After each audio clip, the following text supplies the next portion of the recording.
Hey guys, #1 Marmaduke fan here. I finally got my copy of Black Ops 3. It wasn't their fault. I forgot to fill out the Kickstarter survey. But they got, I let them know. They helped me out. Great. Fantastic customer service. The best customer service for the finest of teams. All right. So front cover is by Timothy Lim and Genzo Man, who I know has done some other artwork for them.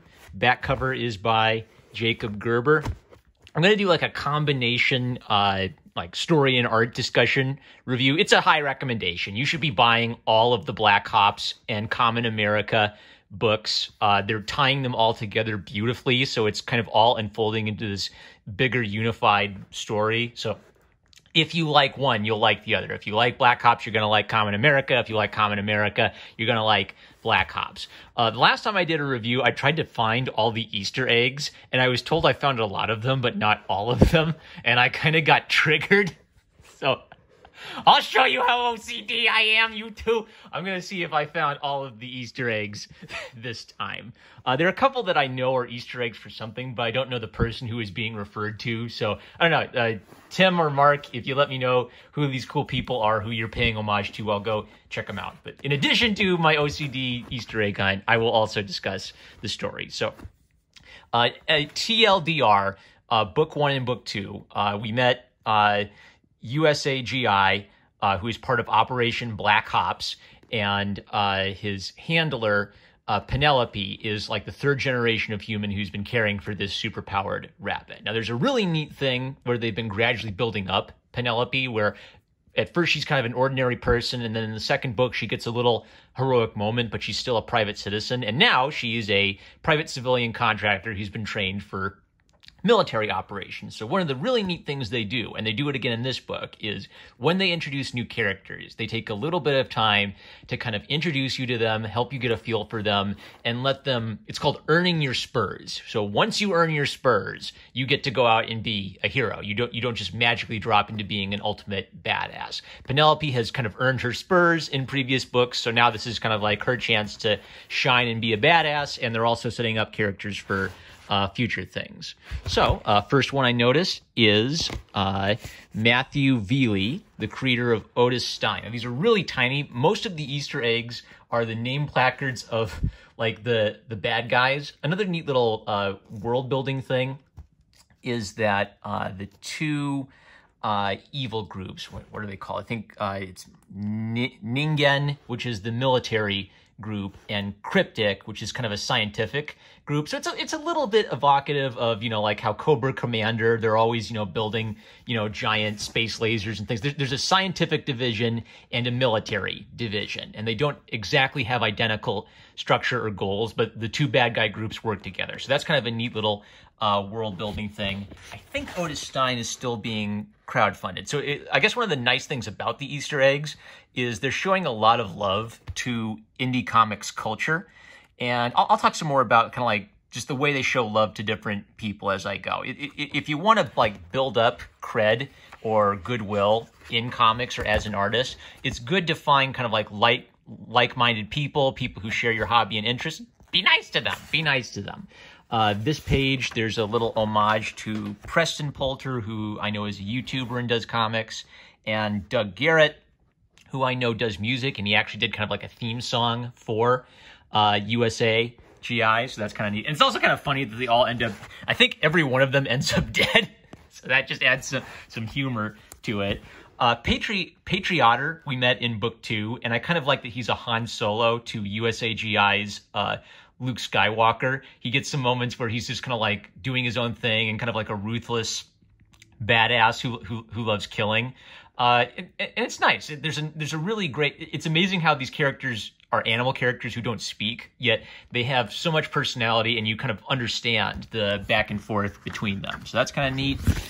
Hopping forward, lots of great booty shots, by the way. Okay.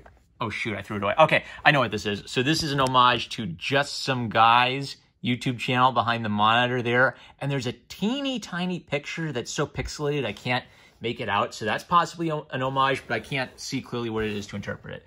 Also, okay, so this guy, Sawyer, is a dog trainer in the Army, which is a nice contrast because, you know, the theme of this book is cute animals doing cool, badass stuff on military missions. So it's kind of like, of course, there's got to be a military dog character, but the military dog doesn't have special abilities. He's just a really talented military trained dog.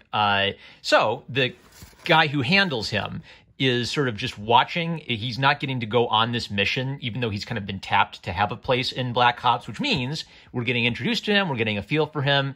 He's kind of like in a background support position, and he's earning his Spurs for a future round. And they kind of highlight how the cutie patootie Penelope, even though she's been a handler for USAGI for years, she still has to undergo like intensive military training to allow her to do all of this, you know, badass stuff. You can't just normal people don't just magically snap their fingers and start shooting hundreds of guys and doing all kinds of kung fu stuff. You've actually got to work for it. Okay, there's a little homage here to A. Gray, and I don't know who that is. I like search my Twitter profile, people, contacts. I don't know an A. Gray, so I'm guessing A. Gray is someone in indie comics, but I don't know who. Tim or Mark, point me to A. Gray, and I'll check out their work. I'll highlight some of this. There's just like, I've mentioned this before, but there's this like really adorable thing where the animals communicate to each other in pictorial language, kind of like, you know, Bugs Bunny holding up a screwball sign, and it's explained that this is like a universal untranslatable code or like spider sense that animals have, and handlers can specifically communicate with the animal to which they are attached. So she can kind of like pick up the message of it. So like USAGI is saying take cover. At some point, I think Patriotter tells him to screw off, and it uses pictures to say that. That's very cute. Hopping ahead. Let me talk more about the plot. So this is how it's sort of connecting with Common America. They're on a mission to rescue Misha, who works for the Russians, and we met Misha in Common America Volume 1, where she fought Common America, kind of was charmed by Common America's innocence and conviction, and decided to basically like not try to kill the Americans, which has gotten her in trouble with the bad guys because she basically failed her mission. Misha is the younger sister of Hairtrigger, this beautiful femme fatale who fought our heroes in the previous volume and lost her hand to, I think it was Patriotter and Rigor Tortoise who lost her hand in the last volume. But she hates all of them and wants revenge on them. And there's this really nice like big sister, little sister rivalry that's discussed that's excellent from a character building perspective. I'll get more into that.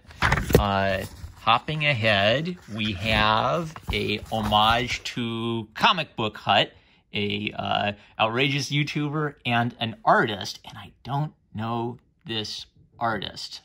Beautiful work, but I don't know who that would be. So give me a shout out if you know who that is.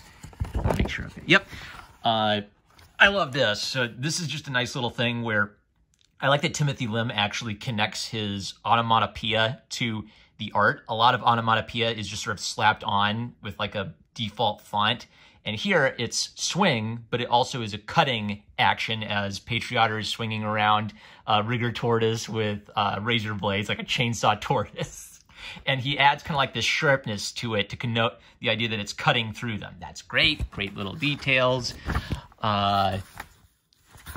Della Rose. Where is Della Rose? He's in the corner there. So JDA, creator of Flying Sparks, which I think the Kickstarter for that just ended, but you should check out Flying Sparks. And he gets killed too, of course, so that just makes it funnier. Oh, I really like how Tim Lim is experimenting with his expressions, and he's doing kind of like anime expressions, but not the default anime expression. He's finding a nice balance between taking inspiration from anime and copying anime, which I think will give his work like a nice appeal both to kind of like East and West audiences. It's not purely a Western comic style. It's not purely an anime style. It's just a generally appealing style. On this page, we get a homage to Matthew Reese, member of the Matriarchy, which I've been a part of. Fun guy, does comics. And even like the Doctor looks like him, and of course he gets murdered by the bad guys. Over here, there's a little homage to George Alexopoulos, the creator of Marisu and he's done some other indie comic works like Problematic. The calendar for August, that looks like Matthew Weldon's art. Oh, shoot, I saw a bad guy with Weldon on his name tag too, and I forgot to tag it. Okay, so I'm guessing that's Matthew Weldon's art, but I'm not 100% sure. And here we go. This is a nice little story building moment. So Misha and Hair Trigger kind of like talk about their background, where Hair Trigger is like a really assertive, perfectionist big sister. Like nothing's good enough for her. Misha has always had like a really successful, top of her class career, but Hair Trigger reminds her that in our family, it's not enough to be the top of your class. You must be in a class all your own. And Misha just missed one mark out of all of her perfect headshots. And it's great. It's like in comics, you want a visual representation of the idea. The visual representation is this picture. She missed one shot. And the big idea is a kind of overbearing perfectionist family where nothing you do is ever good enough and your fate is determined. Misha likes the Americans because she wants some freedom. She sympathizes with the Americans. And will she get her freedom? We'll find out. Meanwhile, back at the base, a mysterious doppelganger is murdering all of the American soldiers. It's infiltrated the base, and in comes Captain Cummings, supervillain of the internet. And that is Wes from Thinking Critical. He has a kind of like in-depth YouTube review channel. And it even kind of looks like him, too. And then wouldn't you know it, Wes from Thinking Critical is really the bad guy doppelganger in disguise. So Sawyer, who's kind of just been like in the background watching this whole time, gets a chance to earn his Spurs. Oh, I love it. I love it. They're hiding things in the boobs. That's perfect. That's wonderful. I love this so much. Also about Penny's character, I like that she's just kind of like a ordinary Southern girl. She has little Southernisms like, oh, what the heck, that kind of stuff. But so she's instantly just cute, likable, and capable. But also has kind of like this corn-fed, down, humble origin to her, and she's earned her Spurs. She feels like an authentic female heroine because she had her kind of like time where she wasn't a badass hero. We saw her as a normal person. We saw kind of like her start to show heroism in a desperate circumstance, and now she gets to be a kick-ass character throughout the whole book. It's fantastic. Misha heroically decides that she's going to go her own way and saves Penelope. Meanwhile, okay, they deal beautifully with death. And this is kind of like my big problem with Marvel and DC Comics is death doesn't mean anything. So West, the head of Black Ops, who's been overseeing this mission, takes a bullet for the dog, and Sawyer pursues the kind of like evil shapeshifter, but he gets away to trouble them again. And Misha goes to join Common America, who's kind of like a cute ditzy blonde. And then we get like a creepy setup for what's coming in the future. All right, I want to show off some cool artists. Omnibus cover by Man Sang, and I'm guessing that's coming next now that Volume 3 is out. Some cool little details on like their headgear. Like I like how that has bunny ears to it. A family-friendly bedroom shot. Even Patreoner is getting into it by Timothy Lim with colors by Genzo Man. The Omnibus back cover by Kafun. Very cool. Lots of new artists for me to check out. And this ends kind of with the same sort of like Avengers end credit sequence that Common America had, where Common America is going to be working with Black Ops. And I even like how they're, both female hero characters, but they're not like rubber stamps of each other. Common America is a little bit more of like an adorable ditzy blonde who likes girly things. Penny's a little bit more sensible, so you can kind of tell that Common is sort of making her, ditzy blonde moment impression on her. And there's just a really sweet final word that shows kind of like that shows West in heaven, and it contains a dedication to some real people, which really makes it meaningful. It's beautiful when you make something beautiful and sweet and you dedicate it to someone meaningful. The death aspect of the story, it means something because if you're going to die, you are going to die. You should try to die, live your life and die for something that actually means something beyond yourself. So it adds a real wholesome, I don't know, like there's consequence to this. They're not just going to like bring him back in some resurrection arc next issue. So I was really touched by that. I would be honored if I was thanked in an homage like that. Very sweet. It's